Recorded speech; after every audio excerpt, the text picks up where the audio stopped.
இதற்கு தானே ஆசைப்பட்டாய் பாலகுமாரா அந்த திரைப்படத்துடைய விமர்சனத்தோடு வந்திருக்கிறேன். இந்த வருடத்தில் மிக சிறப்பாக மார்க்கெட் பண்ணப்பட்ட படங்களில் இதுவும் ஒன்று அப்படின்னு நிச்சயமாக சொல்ல முடியும். ஏன்னா அந்த ஸ்டார்டிங் போஸ்டர்லேருந்தே பார்த்தீங்கன்னா ஆஸ்கர் அவார்ட்லாம் வச்சுக்கிட்டு நிற்பார் விஜய் சேதுபதி. அதிலிருந்தே டக்குன்னு ஒரு அட்டென்ஷன் கிராபராக இந்த படம் இருந்துச்சு. இன்னொன்று, விஜய் சேதுபதி அப்படிங்கிற ஒரு பிராண்ட் இன்றைக்கி மிகப்பெரிய பிராண்ட் ஆகிடுச்சு. நடுவில் கொஞ்சம் பக்கத்து காணம்லேருந்து அவர் இப்போ அடைஞ்சிருக்கிற வளர்ச்சி அப்படிங்கிறது மிக பெருசு. அதற்கான ரெக்கக்னிஷன் தான் இன்றைக்கி வந்த கூட்டம் அப்படின்னு நான் நினைக்கிறேன். ஏன்னா ஒரு நியூ ஹீரோ தான் compared to many other heroes. அப்படி இருக்கிறப்ப பார்த்திங்கன்னா இன்றைக்கி ஃபுல் ஹவுஸு பார்த்தீங்கன்னா மத்தியான ஷோக்கெலாம் நிறைய பேர் க்யூவில் நிற்கிறது என்னால் பார்க்க முடிந்தது. விஜய் சேதுபதிக்கு அவரை நினைத்து ரொம்ப சந்தோஷமாகவும் இருக்குது. ஒரு கடினமான உழைப்பை போட்டு பண்ணுகின்ற ஒரு நடிகன் இவ்வளோ பெரிய வளர்ச்சி அடைஞ்சது அப்படிங்கிறது தமிழ் சினிமாவுக்கு ஒரு நல்ல விஷயம்தான். இதற்கு தானே ஆசைப்பட்டாய் பாலகுமாரா. அதாவதுங்க, இன்றைக்கி காமெடி படத்தை யார் வேணால் கொடுத்துடலாம், அது ஒரு பெரிய விஷயம் இல்லை. ஆனால் அது ஹிட் ஆகிறது மக்கள் அவ்வளோ சீக்கிரம் ஹிட் ஆக்கிறது இல்லை. காரணம் என்னென்னா, இன்டெலிஜென்ட்டாக மக்கள் இன்றைக்கி யோசிக்க ஆரம்பிச்சிட்டாங்க. ஸோ காமெடி படம்னாலும் கூட இன்டெலிஜென்ட்டான ஸ்க்ரீன் ப்ளே, ஒரு இன்டெலிஜென்ட்டான டைலாக்ஸு, ஒரு தெளிவான ஒரு ட்விஸ்ட்டு, நல்ல கேரக்டரைசேஷன், நல்ல டைலாக்ஸ் இதெல்லாம் இருந்தால் தான் மக்கள் ரசிக்கிறாங்க.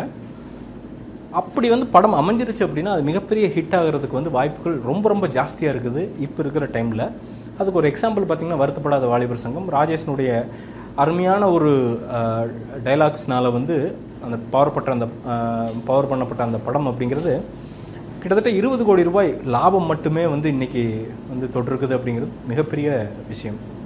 சரிங்க, இந்த படத்தில் எனக்கு ரொம்ப பிடிச்சது என்னென்னா, படம் பூராமே ஒரு யூனிக்னஸ் மெயின்டைன் பண்ணியிருக்கிறாங்க. ஒரு சென்னைக்குள்ளே நடக்கிற மாதிரி தான் கதை இருந்தாலும் ஒவ்வொரு கேரக்டருமே நல்ல தெளிவாக ஸ்கெட்ச் பண்ணியிருக்காங்க. பசுபதியோட கேரக்டராக இருக்கட்டும், எம்எஸ் பாஸ்கரோட கேரக்டராக இருக்கட்டும், அஸ்வினுடைய கேரக்டராக இருக்கட்டும், விஜய் சேதுபதியினுடைய கேரக்டராக இருக்கட்டும், நந்திதா ஸ்வேதாவினுடைய கேரக்டராக இருக்கட்டும், சுப்பிரமணியபுரம் ஸ்வாதி ரெட்டி அவங்க ஒரு கம்பேக் மாதிரி பண்ணுறாங்க, அவங்களுடைய கேரக்டராக இருக்கட்டும், கூட வர்ற அந்த சின்ன சின்ன அடிபடிகள் அந்த கேரக்டராக இருக்கட்டும், எல்லாத்துக்குமே ஒரு தெளிவான ஒரு டெஃபனிஷன் இருக்கிறங்காட்டிக்கு தான் இந்த படம் ஒரு மிக இன்ட்ரெஸ்டிங்கான படமாக இருக்குது அப்படின்னு நான் நினைக்கிறேன். எஸ்பெஷலி பசுபதிக்கும் விஜய் சேதுபதிக்கும் ஃபஸ்ட் ஹாஃபில் ஒர்க் ஆகிருக்கிற கெமிஸ்ட்ரி அப்படிங்கிறது செம கெமிஸ்ட்ரிங்க. எப்படி சொல்கிறது, விழுந்து விழுந்து சிரிக்கிறாங்க எல்லாரும். அவ்வளோ அந்த காமெடி டைமிங் 2 பேரும் ஒர்க் அவுட் ஆகிருக்கு. அது எப்படி தான் பண்ணாங்க அப்படின்னு சீரியஸாகவே தெரில. அதுபோக எனக்கு இன்னொரு பெரிய ஆச்சரியம் என்னென்னா, ரௌத்ரம் பண்ண டைரக்டர் அவர் அப்படின்னு ரொம்ப யோசிக்க தோணுது. கோகுல், உங்களுடைய திறமையெல்லாம் எங்கே இத்தனை நாள் மறைச்சி வச்சுருந்தீங்க அப்படின்னு தெரியல. ஏன்னா அவ்வளோ சூப்பரான டைலாகுகள் படம் பூரா. அந்த டைலாக் தான் நிச்சயமாக 2 ஹீரோ படத்தில் ஒன்று விஜய் சேதுபதி, இன்னொன்று டைலாக் அப்படின்னு நிச்சயமாக சொல்லிடலாம். அஸ்வின் நடிச்சிருக்காருங்க, நல்ல பெர்ஃபார்மன்ஸ் தான். ஆனால் விஜய் சேதுபதி அப்படிங்கிறவர் எல்லாத்தையும் சாப்பிட்றாரு. அதுதான் பிரச்சனை. அவர் கூட யாராவது ஒரு ஹீரோ நடிக்கிறீங்கன்னா கொஞ்சம் யோசிச்சு நடிங்க. மனுஷன் மெட்ராஸ் பாஷையில் உள்ள பூந்து கடைசி ஃப்ரேம் வரைக்கும் நம்மளை சிரிக்க வச்சிடறாருங்க. அதாவது கடைசியில் கூட பார்த்தீங்கன்னா ரத்தம் டொனேட் பண்ணுறதுக்கு போவார். அப்போ அவங்க லவ்வர் நந்திதா ஸ்வேதா அவங்க கரெக்டாக ஸ்மைல் பண்ண மாட்டாங்க. இது பத்தலையே ரொமான்ஸ் பத்தலையே அப்படிங்க. அப்படி அது அந்த கடைசி நிமிஷம் வரைக்கும் நம்ம சிரிக்க வைக்கிறது அப்படிங்கிறது ஒரு நல்ல கலைஞனுடைய அடையாளம். விஜய் சேதுபதி அப்படிங்கிறவர் ஒரு மிகப்பெரிய வளர்ச்சி அடைகிறதுக்கான வாய்ப்புகள், அதுக்கான அடித்தளம் அமைக்கப்பட்டாச்சு. அதுக்கு வேறு எந்த சந்தேகமே இல்லை. நீங்கள் அடுத்த ஸ்டெப் அப்படிங்கிற அவர் எப்படி எடுப்பார் அப்படிங்கிறது நிச்சயமாக கோலிவுட் உன்னிப்பாக கவனிச்சிட்ருக்கோம். இந்த படத்தினுடைய மியூசிக் டைரக்டர் சித்தார்த் விபின் அவர் அந்த ப்ரேயர் சாங் மூலமாகவே பெரிய தமிழ்நாடு பூரா ரீச் ஆகிட்டார். இதில் பிஜிஎம் அதே மாதிரி தான் உலகத்தரமான பிஜிஎம் அப்படின்லாம் சொல்லிட முடியாது. ஆனால் இந்த படத்திற்கு என்ன தேவையோ, அந்த காமெடிக்கு என்ன தேவையோ அதை என்ஹான்ஸ் பண்ணணுமோ அதை தெளிவாக போட்டு கொடுத்துருக்காரு சித்தார்த் விபின். சில டைமிங்கெல்லாம் கரெக்டாக அந்த பாட்டு அதெல்லாம் ரொம்ப ரொம்ப சென்சிபிளாக பண்ணியிருக்காரு. சில இடங்களில் கொஞ்சம் இறைச்சலாக தெரிஞ்சாலும் ஆனால் நல்லாவே பண்ணியிருக்காங்க. வர 2 female leads Nandita Swetha and Swathi Reddy. Nandita Swetha நல்லா அழகாக தெரியுறாங்க.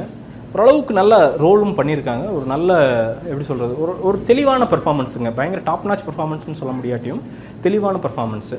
ஸ்வாதி ரெட்டியும் அதே மாதிரி தான். ஆனால் என்னென்னா, இவங்க விஜய் சேதுபதியும் நந்திதா ஸ்வேதாவும் தான் அவங்க ஒரு பேர்னு வச்சுக்கோங்களேன். அவங்க போகிறதுக்கப்புறம் இடையில அஸ்வினும் ஸ்வாதி ரெட்டியும் உள்ளே வரும்போது கொஞ்சம் டல் அடிச்சிருது இடையில.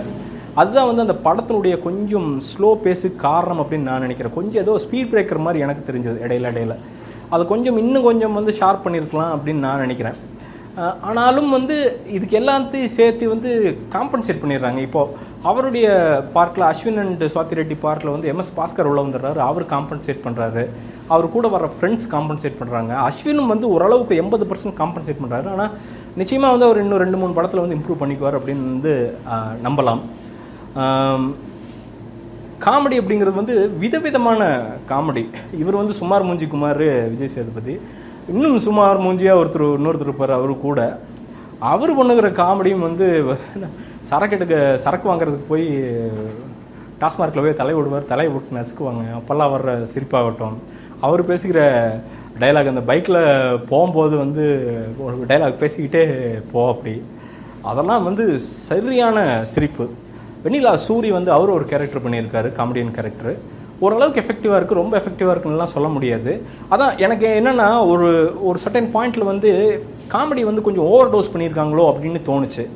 ஆனாலும் இந்த படத்தினுடைய பெரிய கோரான விஷயம் என்னன்னாங்க, இதில் வர்ற முக்கால்வாசி கேரக்டர்கள் வந்து குடிக்கிற மாதிரி இருந்தாலும் படம் ஸ்ட்ரெஸ் பண்ணுறது வந்து குடி அப்படிங்கிறது வந்து நாட்டுக்கும் வீட்டுக்கும் கேடு அப்படிங்கிற ஒரு விஷயத்தை ரொம்ப அழகாக வந்து ஸ்ட்ரெஸ் பண்ணுறாங்க. அதுதான் இந்த படத்தில் வந்து எனக்கு ரொம்ப பிடிச்ச விஷயம் அப்படிங்கிறது அதுதான்.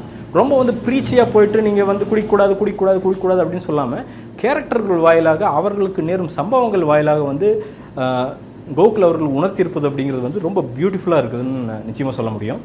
அதே மாதிரி வந்து ரத்த தானத்தினுடைய அவேர்னஸ், அதுவும் சரி, ஒரு சின்ன விஷயங்கள்லாம் வந்து ரொம்ப அழகாக கையாண்டிருக்கார் கோகுல். அந்த விஷயத்தில் வந்து நிச்சயமாக வந்து கோகுலுக்கு வந்து ஒரு சல்யூட்.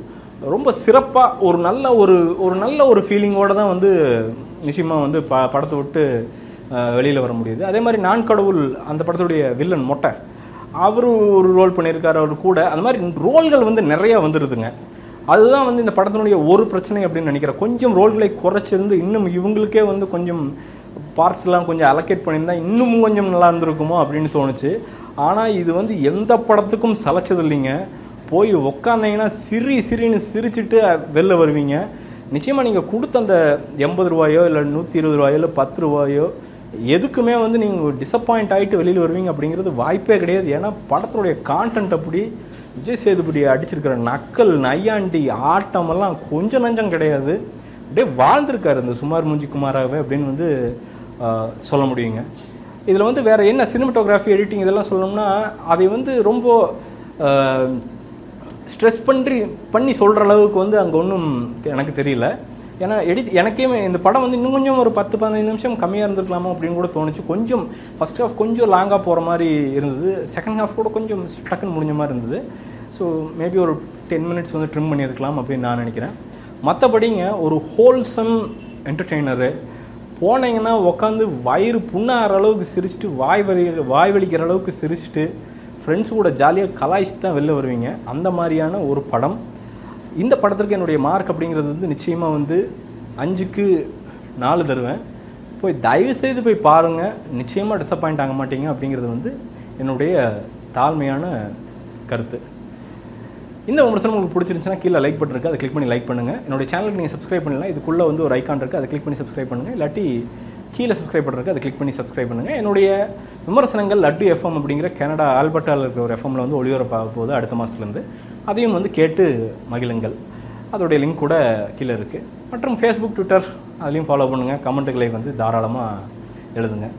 மீண்டும் ஒரு விமர்சனம், முன்னோட்டம் இல்லாட்டி வீடியோவுடன் கூடிய விரைவில் உங்களை சந்திக்கிறேன். அதுவரை நன்றி, வணக்கம்.